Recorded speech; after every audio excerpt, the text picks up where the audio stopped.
বাহিরে হালকা বৃষ্টি হচ্ছিল আর এই বৃষ্টি দেখে হালকা মিষ্টি খাওয়ারও ইচ্ছে হইল। তো ফ্রিজে গেলাম, যাই দেখি এখানে দুধ ছিল, দুধ দিয়ে তৈরি করে ফেললাম একদমই রাজকীয় স্বাদে পায়েস রেসিপি। হ্যালো এভরিওয়ান, আসসালামু আলাইকুম। আই হোপ সকলে অনেক বেশি ভালো আছেন। আলহামদুলিল্লাহ আমি অনেক বেশি ভালো। চলে আসলাম একদমই সাধারণভাবে দেখানোর চেষ্টা করেছি, কিন্তু খেতে একদমই অসাধারণ আর রাজকীয় স্বাদে দেখানোর চেষ্টা করেছি এই পায়েস রেসিপি। আমার কাছে মনে হয় দুধের যে কোনো কিছু তৈরি করার প্রধান উপকরণই হচ্ছে দুধ।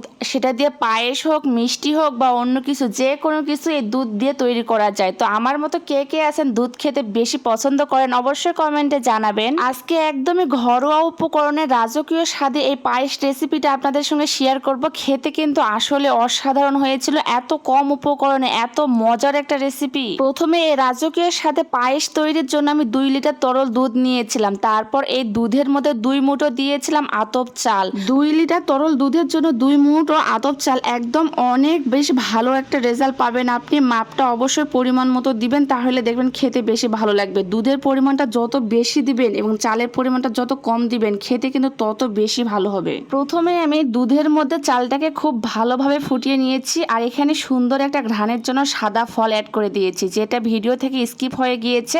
চালটাকে খুব ভালোভাবে সেদ্ধ হওয়ার পর এখানে আমি আমার টেস্ট অনুযায়ী চিনি দিয়েছি।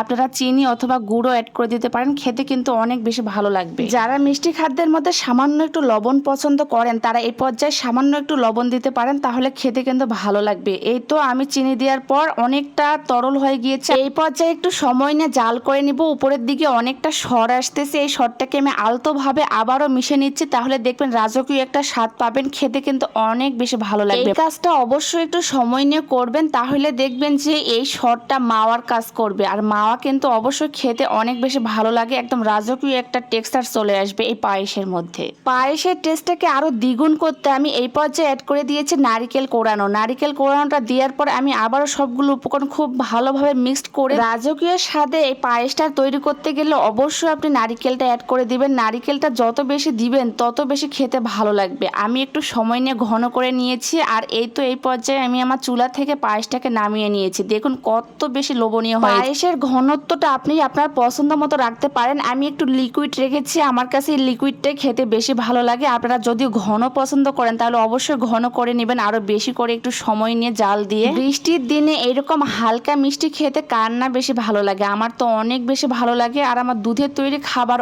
অনেক বেশি পছন্দ। তো কে কে আছেন আমার মতো পছন্দ করেন দুধের তৈরি খাবার অবশ্যই কমেন্টে জানাবেন। আমার ভিডিওটি কে কোন জেলা থেকে দেখতেছেন অবশ্যই কমেন্টে জানাবেন, যাতে আমি নেক্সট ভিডিওতে ধন্যবাদ জানাতে পারি। আমার ভিডিওটি ভালো লাগলে অবশ্যই বেশি বেশি করে শেয়ার করে পেজের পাশেই থাকবেন। আল্লাহ হাফেজ।